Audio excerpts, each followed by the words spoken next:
Hello everyone and welcome back to my channel. My name is Randy and this week I'm back with another drawing that is quite old because this one's almost a year old. This is a drawing from July last year, so it's just like 3 months away from being a year old, so sorry for giving you guys only older drawings, but I've no clue what else to do at this point because I don't have enough art going out right now that is recent and that I deem decent enough to actually be a total finished product. I do a lot of small sketches and I colored those in, but it's not like I'm making actual artwork, which I'm trying to work on, but I don't have any ideas lately on what to draw. I just tend to draw portraits, but that's nothing new. I want to draw something that's actually inspired by something, or that's actually telling a story or has a feeling behind it, something like that. So, but enough about that rant, let's talk about the drawing. As I said, this is a drawing from July last year. Oh, also I said 3 months earlier, but it's actually 4 months left. I thought I said June, but it's July, sorry. But yeah, this is a drawing from July last year, and it's actually a practice drawing because I have no clue how to make backgrounds. So what best way to practice backgrounds than making a background? But because I don't know how to make backgrounds, I avoid making backgrounds in my drawings, which kind of limits what I can do in a drawing. It limits a lot of my possibilities and what I want to do with my art in the future as well. So I wanted to try something rather simple, so I tried drawing a cave. And I wanted to see my back then current knowledge on landscapes. So I didn't use a reference picture for this, which if you're making an actual drawing and you don't know how to do something, please use reference pictures because that makes a huge difference. Don't try to make things just out of your head because you will make mistakes, actually, that could have been avoided if you used reference pictures.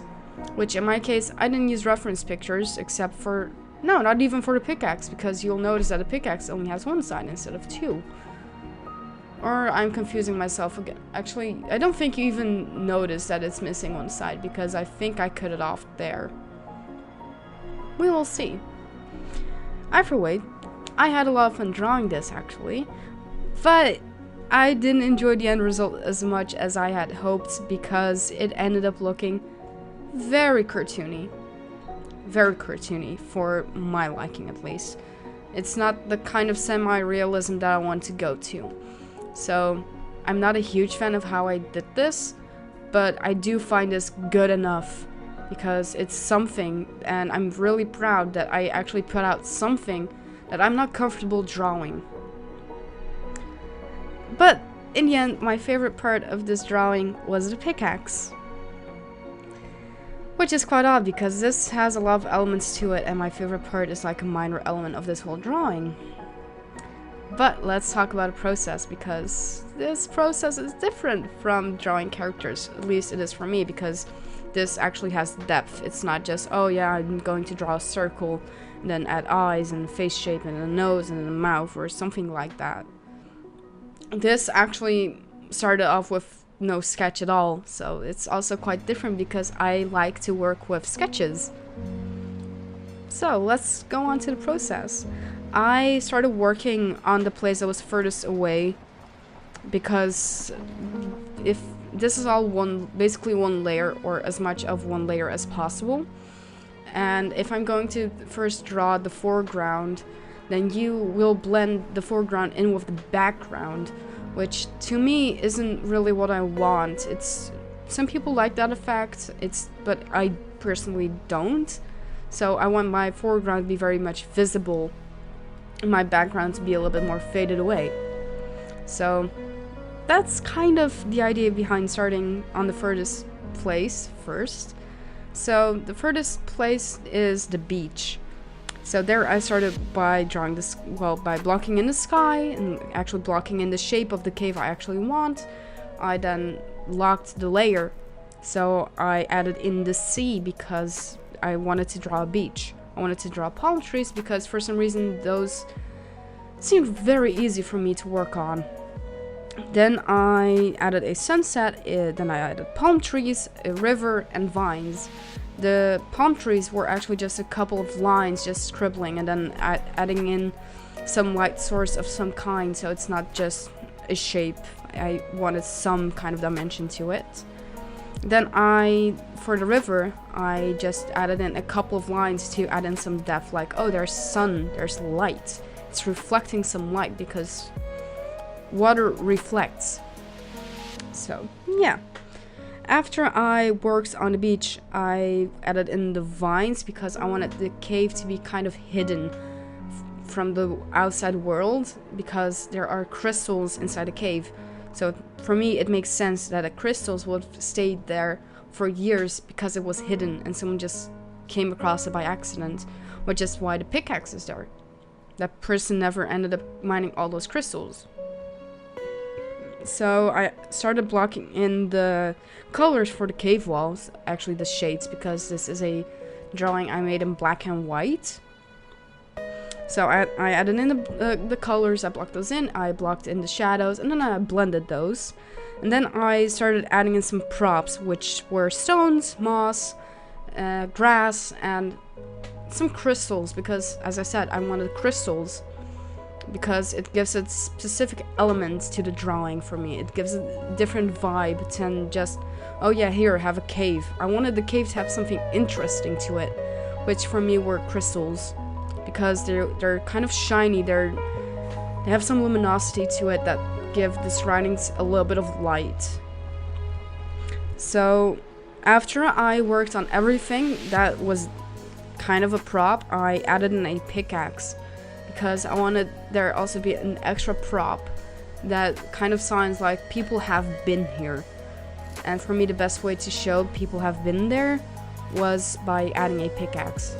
I could have added footprints, but I wanted the people that have been there to have been there like years ago, not just recently. So yeah, that's kind of the process. I can remember a lot. I added in a couple of lighter specks and then darker specks to recreate the dirts, but yeah, there's not much to it because I can't even remember a lot of how I did this because, as I said, this is from July last year, but what I do remember is just kind of the basic steps I did. And I also remember I used a textured brush because in that period I really liked working with a textured brush because I wasn't enjoying my usual looks of art back then. After this kind of period, I actually just went to using the standard round hard brush with the opacity on for the opacity as well. The pressure sensitivity on for the opacity, excuse me. So that gives a whole different vibe to everything, and that's how I work nowadays. So now, I'm going to talk about why the drawing was kind of red at the beginning. Because I had just installed Photoshop again, and for some reason, things were messing up. Because the color profile, my computer, well, my Photoshop couldn't recognize the color profile of my computer because of some settings that were kind of wrong on my computer itself. So I had to change everything of that, and then eventually the colors matched properly. And at this point I thought the colors matched, but here in this profile they were still too dark and a little bit on the purplish side.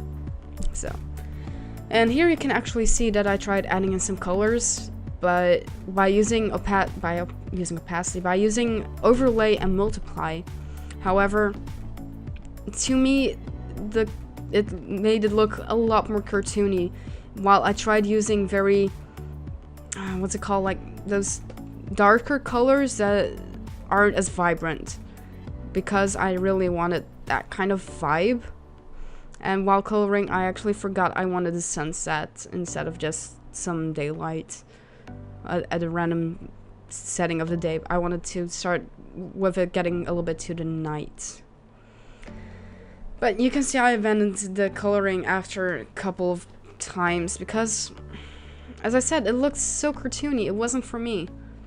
And the coloring was getting harder and harder for me to work on, so I just kind of gave up. And at this point I noticed there was a huge blotch at the palm tree because my pressure sensitivity of my tablet sometimes messes up. But, you know, it's okay. Either way, the video is actually coming to its end, so I want to thank you guys for watching, and I hope you guys have a nice evening, week, weekend, day. I just want you guys to enjoy your time and keep on drawing, and, you know, thank you again for watching. I hope you guys like and subscribe if you did enjoy the video, and I will see you guys next week.